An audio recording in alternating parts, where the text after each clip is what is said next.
Ah, hello, archers. You seem to be walking into us. This is not a good idea for you to do. Essentially, because I can just murder you super fast. Oh, nice headshot. Did you see that from the thrown weapon? Hello and welcome back to our Duelist adventures. Now, in the previous episode, we suffered a pretty grievous defeat, and it has now resulted in our army being completely lost and devastated. And so, well, here we are. I have around 50 or so units in my army at the moment. I managed to find my companions pretty quickly because obviously, let's face it, I only had 2 of them, and I found one of them almost instantly at the nearby town, and Najun, who I couldn't find for a little bit of time, was at a nearby town as well, and I just had to go a little bit further, but thankfully it was a Southern Empire town, so nothing really to worry about there. Anyway, I've been doing a lot of bandit fighting and all that sort of stuff.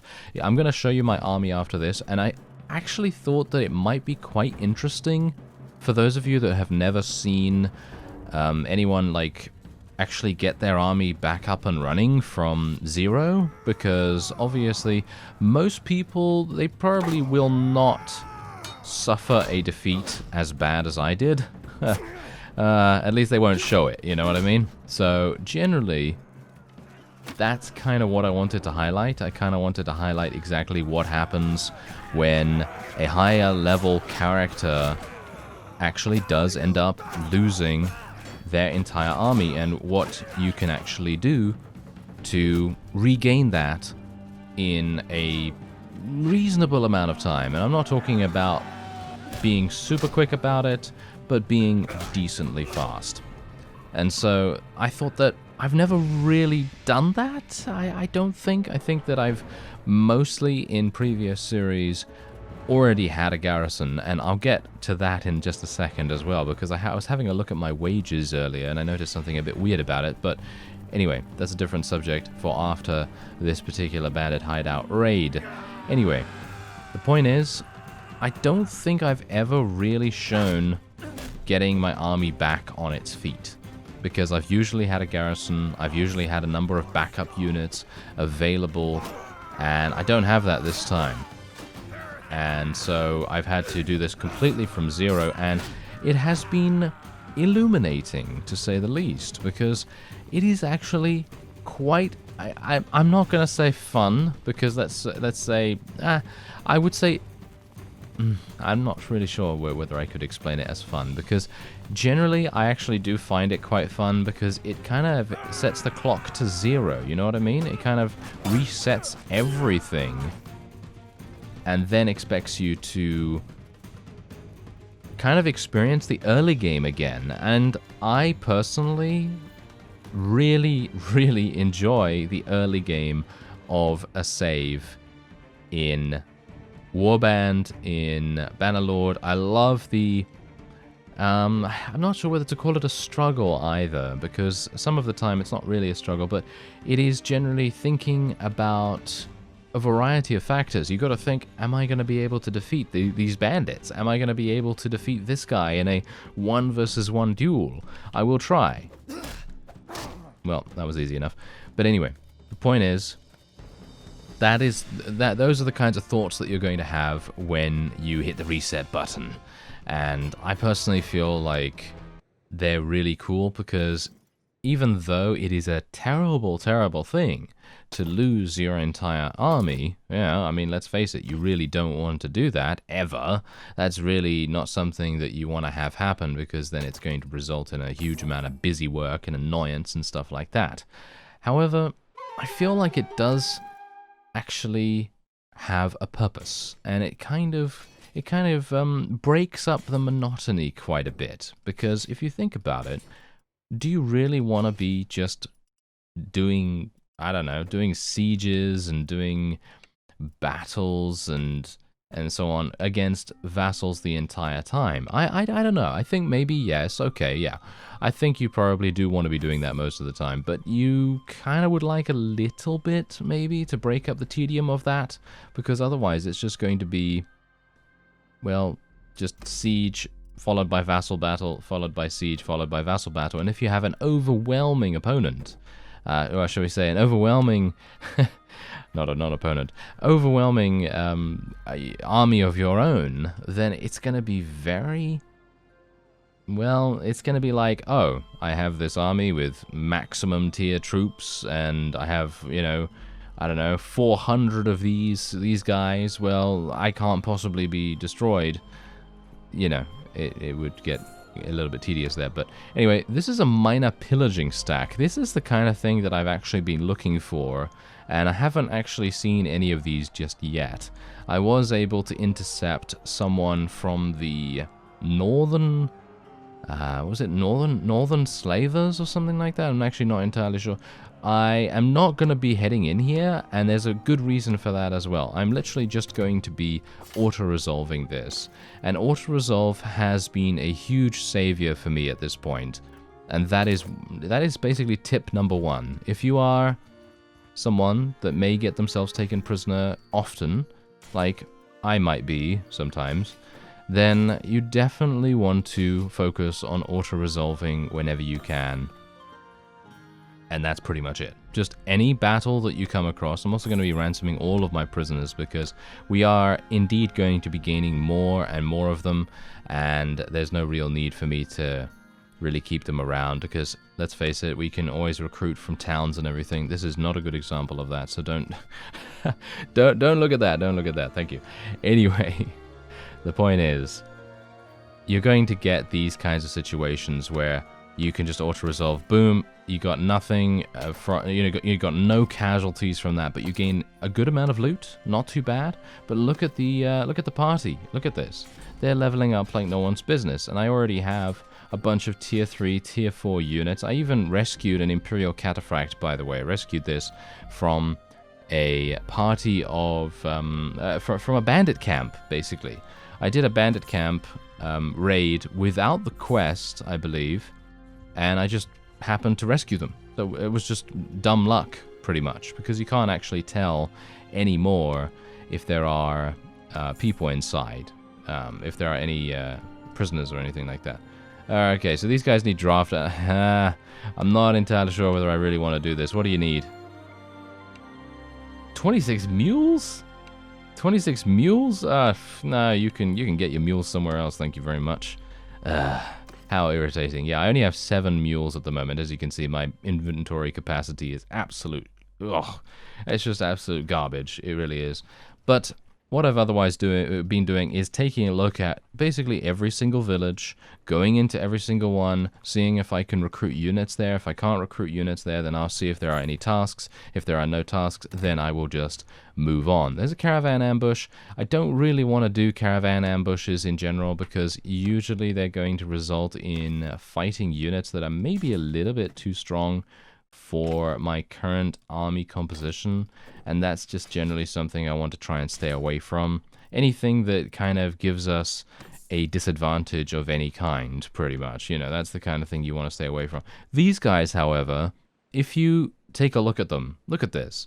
They've got 14 expert of this clan name. I don't even know how to say this particular clan name. Ellil or whatever it is. Anyway, these guys have a pretty significant number of high tier. However, if you actually take a look at these fellows... Oh, they're actually not even the highest tier. Wow. They're not even the highest tier. These are the highest tier ones, the veterans. That's actually a bit weird. I'm not sure why it goes recruit, expert, veteran. I feel like it should go recruit, veteran, then expert. But, well, that's just my opinion. Anyway, the point is, these guys, they only have, how many of those? They have like, what, 5 or something? Yes, they have 6 veterans, and then the remaining parts of their army are, well, not much. So let's actually just take a quick look. Shall we go in here? Wow, he actually has a better combat strength than we do. Wow. I'm actually kind of surprised about that. I'm actually kind of surprised. Okay, fine. We're going to do a battle then. This is not something I'd recommend doing, because it might very well end up in me being murdered once again.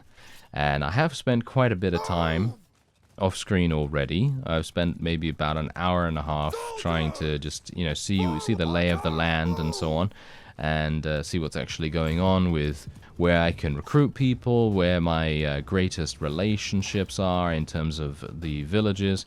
And these guys are actually mounted archers. Ooh, that is painful. That is very, very painful. Oh yeah, I did also level up a little bit. And I spec'd one more focus point in medicine, because I thought that medicine seems like a pretty decent thing to do. I'm going to actually tell my cavalry to come over here, because I don't really want them to get murdered super easily. Oh, hello, archers. You seem to be walking into us. This is not a good idea for you to do. Essentially, because I can just murder you super, super fast. Oh, nice headshot. Did you see that from the thrown weapon? That was very, very cool. Okay, yeah, so these guys are actually running into us right now. This is not a good idea for them to do, especially considering... I'm just going to tell my guys to charge in right now. But yeah, this is not a good idea for them to do right now. Because they have pole arms. They should really use the hit-and-run style of tactic. That is going to make all the difference to them. But unfortunately, they're not the brightest, are they? They are not the brightest, and they are ending up losing as a result of this. Get him. Ah, no. Ah, damn this very, very short weapon. Yes. There we go. Bonk him. Bonk him on the leg. There we go. Alright, so yes, anyway. That, I believe, is a victory for us. I'm going to tell my cavalry to charge in if I haven't already. And, yeah, now I've completely forgotten what I was talking about. But, in general, this is not what you want to do. Generally, you want to do auto-resolves all the time, just so that you can maintain the leveling speed of your army. And I felt like it was, as I say, I think it's quite important to show these kinds of situations, because that's the thing. Some of you might think I'm actually really good at this game, but some of you may think I'm absolute trash. So it really depends on your perspective of things. But if you think I'm good, then thank you. That's very nice. You know, that's nice of you. And, you know, maybe this will help you out if you're struggling, you know, or if you're getting taken prisoner a lot. I've seen a couple of comments about getting taken prisoner and so on, and I thought, hey, you know what, let me just make a little bit of a, you know, kind of a sort of, well, not a walkthrough, so to speak, or not a guide either, but it's more of a way to be like, hey, this is what you can do to kind of rectify the situation, and to maybe do a little bit of something to get yourself back on your feet. So hopefully this helps you out if you are indeed having issues. But if you're not having issues, then obviously you won't need this. But as I say, I personally feel like if you do get taken prisoner, it just adds to the story, you know. It adds to the richness of your character's background, because you can be like, oh, look at that, I got taken prisoner, but now I have risen, and I am now taking on someone that has a greater army than we do. I mean, look at this. This guy had significantly more people than we did, and he even had more combat strength, and we ended up winning, which is just, I don't even know. I don't even know how that would have happened, but look at my charm skill. 2,400 experience from that. That is absolutely insane. And of course, even though these are not exactly units that I really badly desire in my army composition, they are bodies and they are Imperials, and they do have pretty solid stats. So I will be taking them, at least for the moment, and I'll be taking a couple of the other Imperials that I see here. They don't have that many, unfortunately, so I think I'm actually just going to take all of the prisoners and then just move on, and I'll just sell them at the nearby town. That's pretty much all I'm going to do with them, because in general, as I've said before, leveling up roguery skill, it is kind of pointless. I gotta say, I'm going to be honest, you know, it's kind of pointless to level up roguery. Now, here's the thing. I just want to mention this real fast. We have made peace with the Khuzait, all right? We made peace with the Khuzait at the, I think at the tail end of the previous episode. And I kind of want to highlight how you will want to try and battle them going ahead. So, as you can no doubt tell, I have no archers, right? I have barely any archers in my army, mainly because what I wanted to do was have an army solely consisting of units that had polearms, and indeed shields to block any arrows that may be coming for the polearm units. So I'm basically having an equal split, or trying to have a somewhat equal split between those two kinds of units, because we have two different kinds here.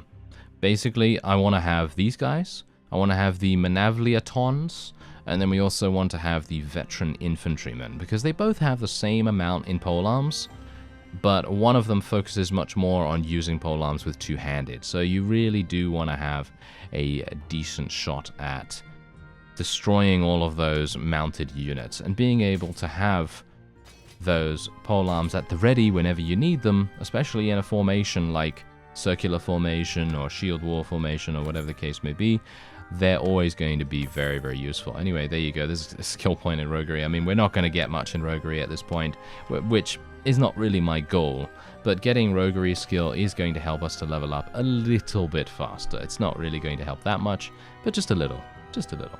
Anyway, anytime you get some loot, you just want to go. You just want to sell it, of course. If you're using the better looting mod, then this obviously makes making money much easier than it would otherwise be. So there's also that to take into account. But we have a lot of people that are wounded right now. We've only got 10. Are you serious? Only have 10? Okay. Well, I guess that's how it is. Anyway, let's continue looking. This guy needs grain. Yeah, you can buzz off with your grain. Thank you very much. Yeah, we're just going to continue going to the villages and seeing what's going on. It needs manual laborers. Obviously, we found out that they are mostly bandits that they want and not actual kingdom units. So, generally taking units from a, an opposing vassal or even a minor faction is probably not going to work, unfortunately. And also tournaments. Gotta say, I don't recommend doing tournaments unless you need money or unless you need additional renown. Obviously, renown at this point in the game, it's probably much better to get renown from actual battles. That is going to be much more lucrative for you. But if you can't actually do that, if you can't win battles because you have such a weak army like I did at the very start when I had just gotten taken prisoner, then it is a good idea to, maybe supplement that with, supplement your renown gain, that is, with a couple of tournaments here and there. Anyway, I did say that I was going to mention my wages, right? So I mentioned my I took a look at my wages earlier, and you can see here I actually have Chinopsis Castle party wages. I'm not entirely sure what happened, but apparently I was given ownership of Chinopsis Castle. I haven't even gone over there, by the way, yet. So I'm thinking what I'll do is I will probably head over there in just a second. These guys are of the Embers. I don't really care to know them, so I will literally just be auto-resolving once again. Super easy victory for us right there, and we can take some more prisoners, of course, and then we'll be selling them at the nearby town as soon as possible. But, yes. Anyway, I had no idea that they even gave me the castle. There was no notification as to the... As to the nature of their idea or their their action that they took to give me that. So I'm very, very surprised and perplexed. Don't know why. Don't know why they would have done that. But I guess you could call me a rather surprised happy camper potentially, because this is pretty good. This means that in the future, if I have a party, let's face it, I'm definitely gonna be making another party with our clan member, whatever his name is. What's his name again? Amaldolf the Brave. Yes, that fellow. Yes, I'll make a party with him. And yeah, it does appear to be that we own this. This is very strange. I had no idea. I really had no idea. Okay, so I have a lot of money, so I might as well provide an additional construction bonus, quite a significant one, that is. And this guy, oh wow, they're gonna take a long time to make this. Are you serious? 26 days? Wow. Okay, that's quite a lot. Okay, wait a minute. Is there anything here that I can actually do that increases the speed +3 to construction. The workshops, they're already at tier 3. That is hilarious. Okay, is there anything else that increases production? No, there's nothing else that increases production. I could choose a governor for this. Maybe Alia? Alia could be a governor? I mean, she's got terrible steward skill, I believe. So you could see here that we have a number of other quote-unquote governor types. And you can see here that you can see the varieties of different bonuses that some of them may indeed bring to the table. And I'm thinking we're probably going to make either Bannerlord or Attis. Let's have a look here. Prisoners are 20% less likely to escape from towns. Faster building production by 0.25%. Oh, she has that as well. Villages you govern give 10% more tax. I think I'm probably going to be taking this. Garrison maintenance cost decreased by 15% as well. Alright, Bannerlord. There we go. Go to town. Go to town. Alright, so yeah, otherwise we're just going to be improving the toll collector. That's going to take a huge amount of time as well, so wouldn't hold my breath about that. Let's take a look at the garrison, because I have never been here before. So let's see what's actually here. Why do we have Azurai units? I have no idea. That is kind of weird. Alright, well, whatever the case, I will be taking some of the units out just to supplement my army with slightly better units. I have some Azurai Master Archer. Wait a minute. I don't even know why no, that doesn't explain it either. I actually thought to myself, after I got taken prisoner, maybe they went into Chinopsis Castle and placed some of my units in here as prisoners or something? I really can't explain it. I have no idea. I really have no idea. So that's kind of weird. Oh, maybe. Okay, maybe this is what happened. Maybe after that army defeated me, they were then defeated by some Empire vassals, and then those Empire vassals came over to the garrison at Chinopsis Castle and they placed some of my old units in here or something like that. And I know what you're thinking. Maybe some of the more suspicious of you are thinking that I reloaded the save. But that is actually not true. I did not do that. I did not reload the save because there are auto-saves, obviously. In the new versions of Bannerlord, in the last couple of updates, there have been they have implemented the ability to roll back 3 auto-saves. So there are 3 auto-saves present, and I could have potentially done that, but I didn't. I didn't. I do stick with every single situation that happens. That is usually how I'll play, unless there is some reason or another why that would be non-applicable. In other words, if there is a situation that is caused by a crash, for example, or by a bug or something like that, then I'll try to rectify it through the use of saves. But in general, I'm always going to be sticking with what is happening in the game at the time. So we're actually just going to be placing a couple of recruits here, and I think we'll be placing the caravan guards as well, because they can't level up any further. So I'm just going to do that. Caravan master, I need to try and... I mean, there's only 33 of them here. Is there any way that I can get more units? I'm gonna say no. What about this? Increases militia.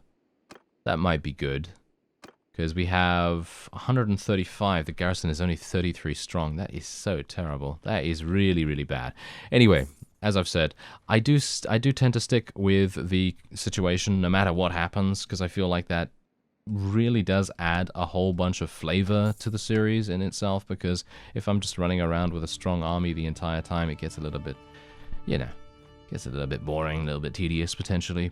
So it's nice to have a little bit of a difference, for us to struggle against all odds, to come back and to begin fighting our opponent once again. Obviously, we have no opponent right now, as far as I'm aware, because the Botanians actually did declare war on us, but then we made peace with them almost immediately. Well, we didn't make peace with them, they actually made peace with us, and I have no idea why that was even happening, because they were the ones to declare war on us to begin with, so it's a bit strange.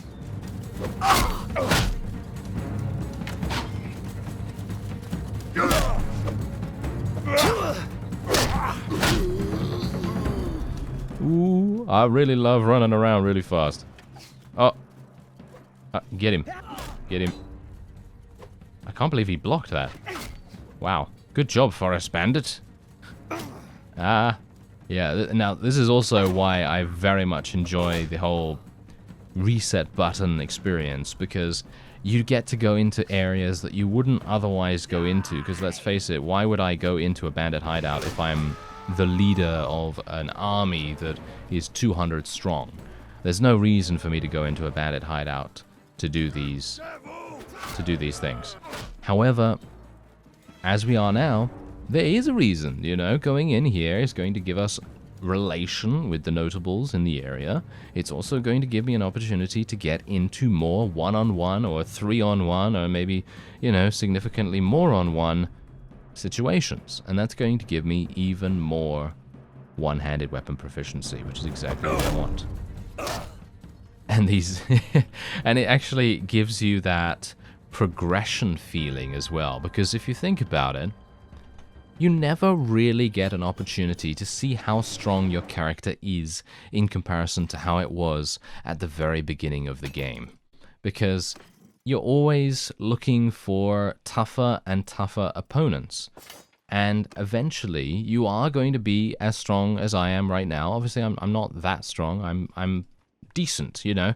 I would say I'm probably above average in strength in terms of my character right now. I can pretty much beat anyone in terms of attack speed, especially with one-handed weapons. And, I actually forgot to complete that quest, so I'm probably going to fail it now. I just remembered that. Yeah, I'm probably going to fail that. Am I? Oh, I think I made it. Yeah, look at that. I've got 1 day left. That is hilarious. Okay, but yes. Anyway. So going into these bandit hideouts gives you a feeling of, wow, look at how far we've come, you know? I'm running around really fast because my athletic skill is really high. It's not that high, but, you know, it's high enough. And, you know, we're able to beat these guys in pretty much 1 or even 2 hits. So that's pretty great. Anyway, so Asarius the Chandler. Where is the Joey? I don't know. That is an old reference. Alright, here we go. Yep, you can just take all the horses. I'm not even going to bother selling the horses, selling half of the horses right now, because I have so much money as it is. I don't really want to be so unscrupulous now, you know. Back then, yes, okay, definitely. I'll definitely take the opportunity to be unscrupulous to try and make as much money as possible, but as it stands, I just don't think that it is worth it. These guys are also going to get sold. I don't see a point in keeping them around, so we're just going to sell all of them. Gain some more roguery skill. Basically, anytime you do anything in the game, with the exception of maybe Steward skill. Steward skill hasn't really leveled up for me for some reason. As you can see, Steward skill, gain party morale from food variety. That's when you're a quartermaster. So if I had some focus points in Steward skill, and then I made myself the quartermaster, then I would be able to level up my Steward skill. Oh, look at this. We actually gained 50 in charm. Very nice. That means I'll be able to gain plus 20% more renown from battles. Generally, I would take adventure stories if you are focusing on doing tasks, because generally, if you're focusing on doing tasks and you get charm skill to 50 very early on in your playthrough, then I would recommend adventure stories, because early on that's really going to help you a great deal. But this is much better in terms of scaling, because as you go later and later into the game, you're going to be doing more and more fights, more and more high level content, and a percentage is always going to be better than a flat value in terms of actual progression. You know, it's going to scale just that much better. Anyway, let's continue to take units. What do we have here? Oh no, art of the trade. You can buzz off with that. Thank you very much. Anyway, we're going to continue to walk around here, and we'll see if we can come across any units that we might want to fight. Well, we have a situation here that isn't exactly thrilling. I actually wanted to attack this guy by myself, but unfortunately it seems like a bunch of other vassals got in on the action. So we're going to be gaining a decent amount of, well, nothing. Apparently we gain 0 influence from that, but we do gain a couple of prisoners, I suppose, so that all makes a difference. As I said, if you do anything in the game, whether that's scouting or leadership or charm or medicine or whatever, then you're going to be getting progression to the next level. This bracketed next X amount of experience, as you can see right there, that indicates how much experience you have left on that level. So the more that you do certain actions, whether it be whatever, it doesn't actually matter what it is, as long as you do those actions, you're going to be able to level up reasonably quickly, and hopefully then gain more and more focus points and then spend them in things that you actually want. So as I said, I actually leveled up my medicine skill. I also leveled up leadership. I took... we took that in the previous episode. Wait a minute. There was something else that leveled up. Was it scouting? Yes, indeed. It was scouting. So as you can see right here, I actually had another opportunity to reduce my disorganized state.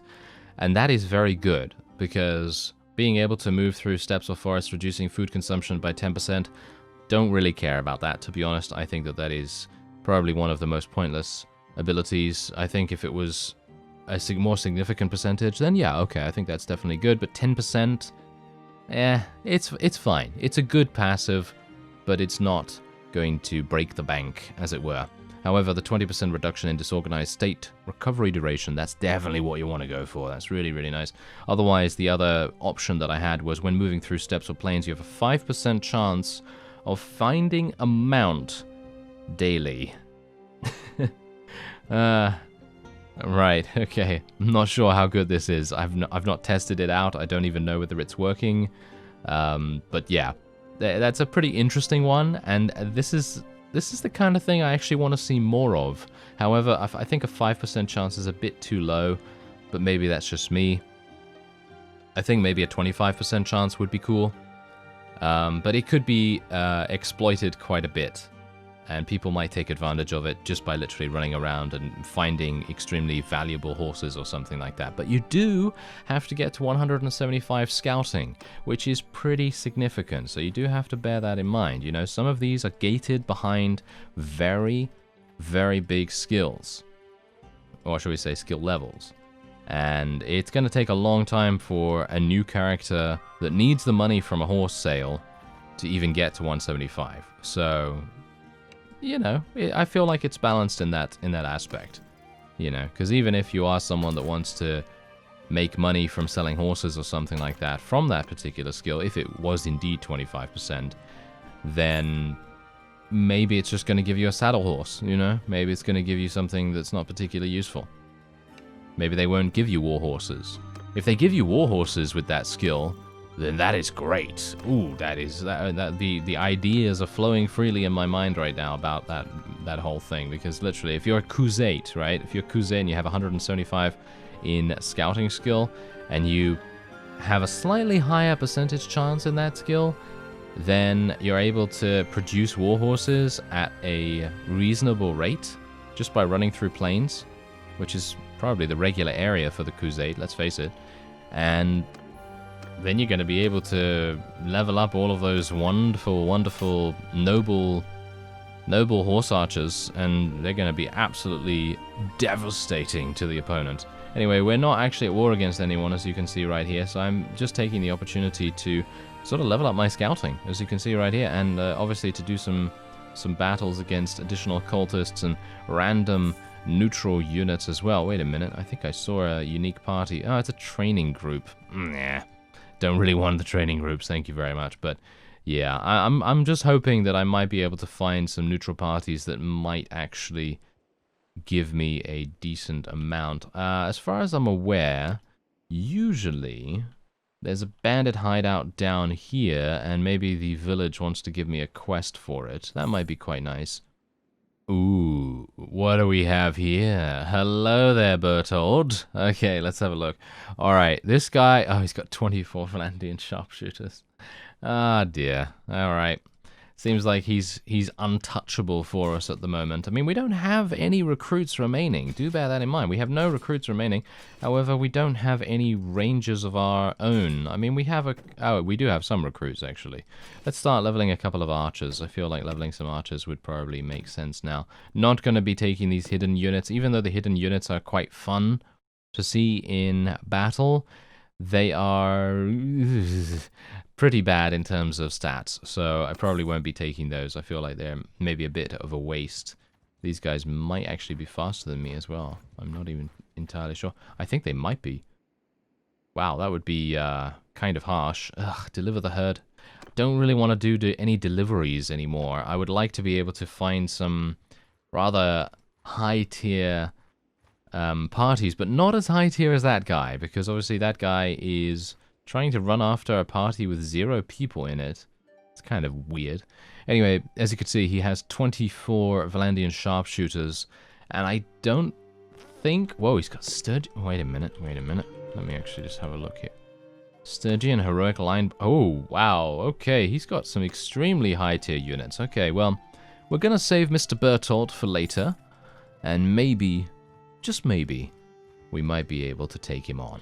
Anyway, I think that's going to be it for this episode. I hope you found it informative, or at the very least a little bit entertaining. You know, just a little, you know, just a little. Anyway, if you enjoyed the video, then please give it a like. It is greatly appreciated. And otherwise, I thank you very much for watching, and I'll see you next time.